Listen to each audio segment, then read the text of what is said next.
Ce qui vient de se passer au Sénat est choquant, vraiment choquant.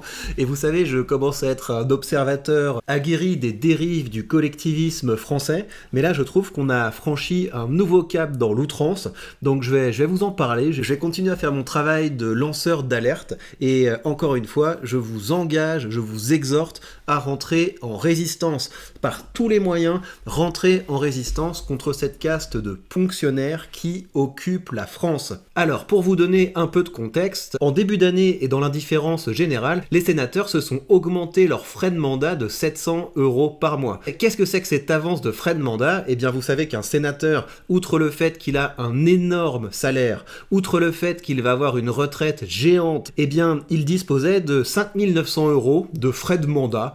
Et frais de mandat, ça veut dire quoi ? Ça veut dire que vous pouvez vous faire une bouffe, vous pouvez vous prendre un chauffeur, vous pouvez voyager, vous pouvez faire des fausses factures pour mettre l'argent dans votre poche, etc.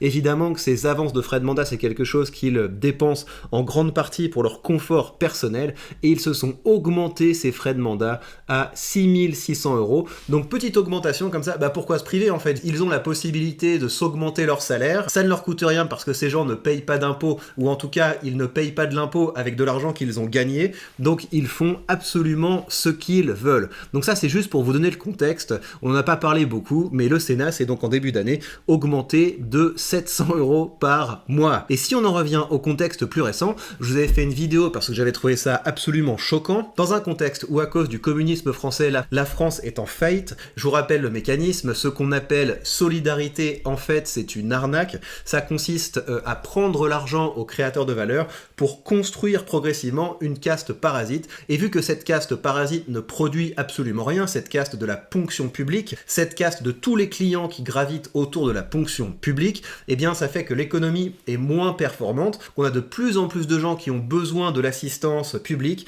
et on a comme ça un petit cercle vicieux, et c'est ce qui fait que les régimes communistes finissent toujours par s'effondrer, et ce régime communiste fait de la résistance, et une manière dont on peut le vérifier, c'est qu'au lieu de suivre l'intérêt général, à savoir baisser la dépense publique, arrêter d'écrabouiller les créateurs de valeur d'impôts alors qu'on est déjà le pire enfer fiscal de la planète, eh bien ils ne touchent pas aux dépenses. Ce qu'ils font, c'est qu'ils votent des impôts, d'une part des augmentations de taxes, mais qu'ils votent également des impôts cachés. Et c'est dans ce contexte qu'ils nous sont sortis la contribution de solidarité. Et donc qu'est-ce que c'est que cette contribution de solidarité ? En fait, ça existe déjà, je sais pas si vous vous souvenez, mais il y avait eu une canicule en France en 2003-2004, un truc comme ça, et au lendemain de la canicule, l'État-maman arrive et tous les politocards sont sur le pont, et ils disent oui, plus jamais ça, il ne faut pas que ça se reproduise, on va mettre plus de solidarité. Et donc leur manière d'être solidaire et généreux, c'est d'instaurer une journée de travail où vous n'êtes pas payé. C'est-à-dire qu'il y avait un jour férié, ce jour férié, ils l'ont changé en journée de travail,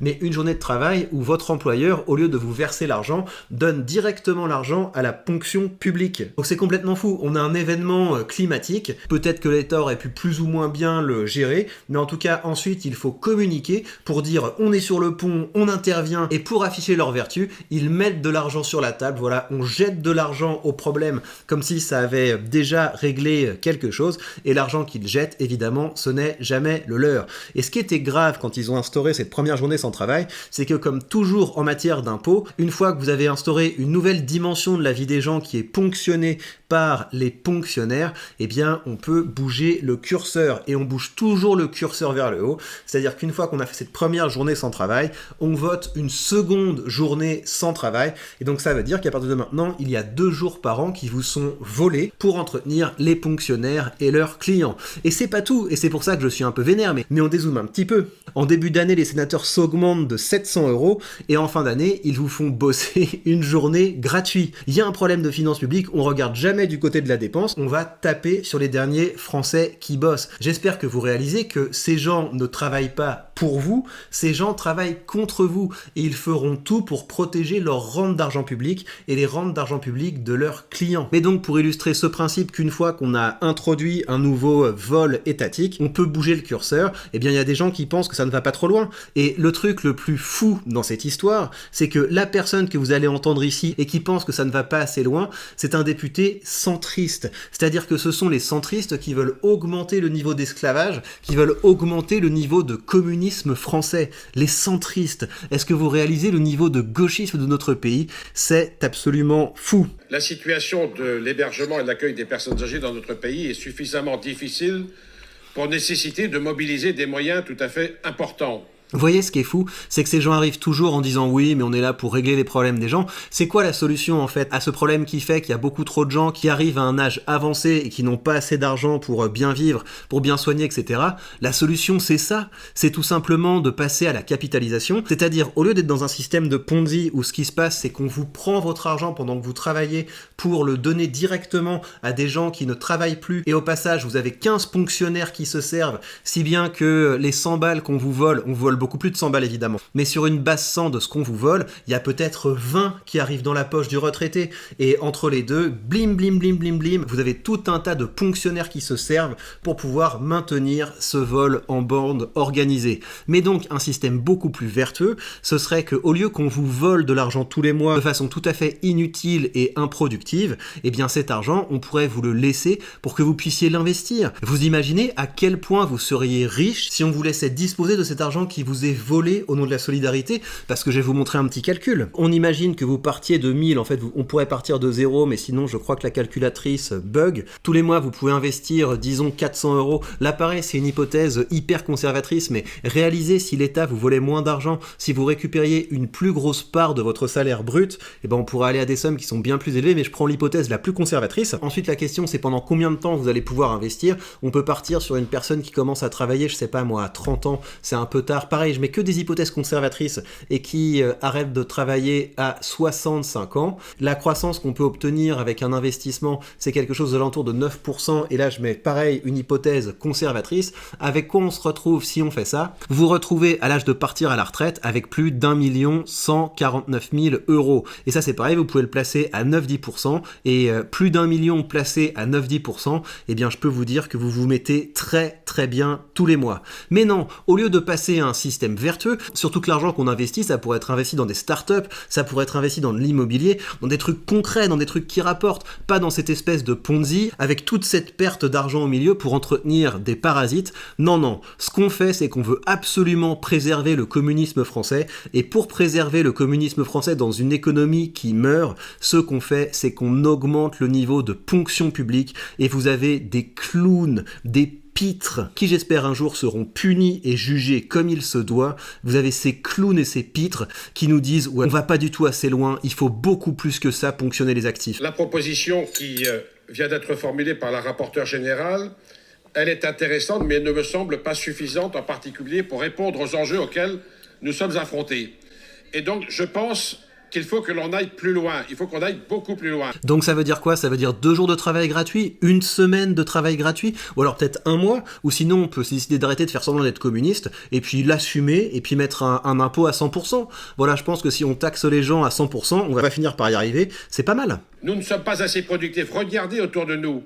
Regardez, nous sommes très loin de la moyenne de l'OCDE pour ce qui est du temps de travail dans notre pays. Très loin. Vous vous rendez compte? Il est en train de dire il y a un problème de productivité, il faudrait faire travailler plus les gens gratuitement. C'est complètement stupide, c'est pas comme ça qu'on s'attaque à un problème de productivité. On s'attaque à un problème de productivité en baissant massivement les charges et les impôts pour que ce soit intéressant pour les entreprises de donner leur chance à plus de gens, et pour créer un cercle vertueux, il y a plus de gens qui bossent, ces gens sont mieux payés, ils sont plus motivés, ils peuvent investir, ils peuvent consommer. Enfin c'est complètement fou leur histoire, ces gens sont complètement dingues. Donc leur solution pour résoudre les problème du pays, c'est de nous faire bosser 18 heures de travail supplémentaires gratuitement. Et donc, il importe d'apporter des réponses. Et la réponse appelle un effort collectif. L'effort collectif, c'est que tout le monde doit y participer parce que... L'effort collectif, tout le monde doit y participer, et nous, notre participation, c'est qu'on s'augmente de 700 euros. Mais vous imaginez à quel point ces gens sont des menteurs? L'amendement que je porte ici est une proposition qui vise à apporter des réponses non seulement pour l'année qui vient, mais également pour les 2 ou 3 années qui vont survenir. Parce qu'après, vu que le système communiste est fondamentalement déficitaire, on passera à 35 heures de travail gratuit. Enfin, ces gens sont complètement fous, il faut les arrêter. Donc c'est ce que je vous disais, une fois que l'État a décidé de collectiviser une partie de la vie des gens, une partie de votre liberté, eh bien, on augmente le curseur. Une fois qu'on nous aura fait bosser une journée gratuitement, c'est déjà le cas, deuxième journée gratuitement, ça a déjà été voté, on va augmenter progressivement le nombre de jours qu'on bosse gratuitement, avec toujours ce chantage idiot du type « oui, mais au moins vous avez de la protection sociale », alors qu'on pourrait utiliser une méthode saine, bénéfique pour nous et pour l'économie, à savoir le passage à la capitalisation.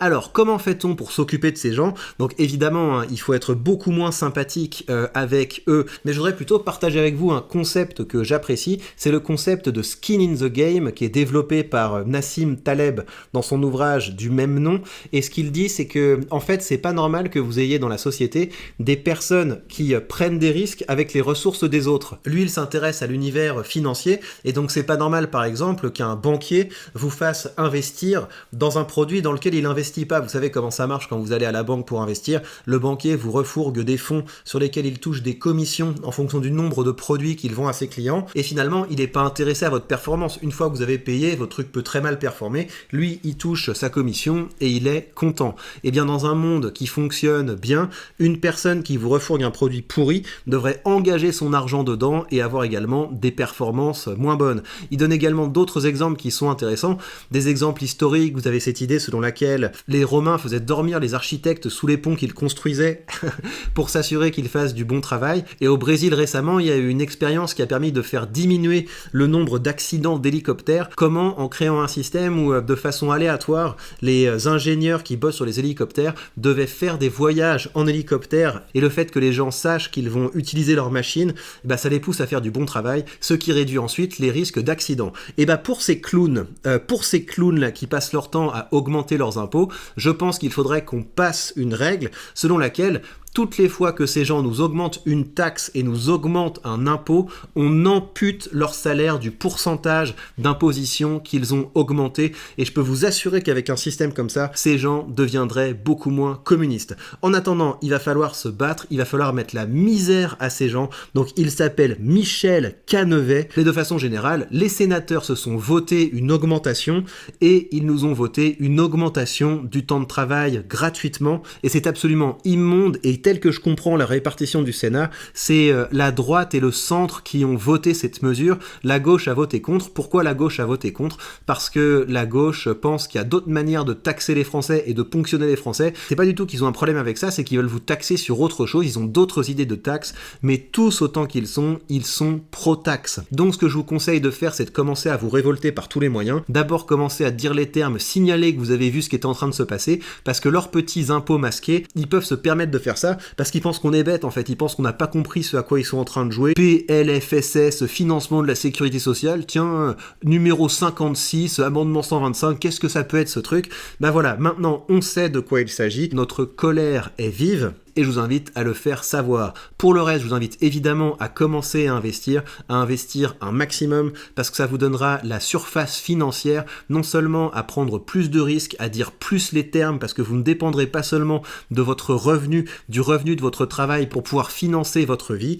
et par ailleurs parce qu'un bon portefeuille boursier, surtout dans un courtier comme celui-là, qui vous permet d'hypothéquer votre portefeuille, là c'est l'argent que j'ai emprunté, que je suis en train de rembourser tranquillement avec les dividendes pour faire de l'investissement immobilier, ça c'est l'argent que je peux encore emprunter, et je peux emprunter ça parce que mes actions et mes ETF ont une valeur hypothécaire. En 2 clics je peux emprunter ça, et donc évidemment l'objectif ça va être de continuer à faire grandir ce portefeuille, et comme ça le jour où j'en ai vraiment ras-le-bol, en 2 clics je dégage du cash et je vais vivre où bon me semble. Donc faites la même chose, vous devez préserver votre capacité à voter avec vos pieds, mais en attendant il faut se battre un maximum. Faites entendre votre colère, battez-vous, ils ne doivent pas s'en sortir aussi facilement. Alors au combat, dites les termes.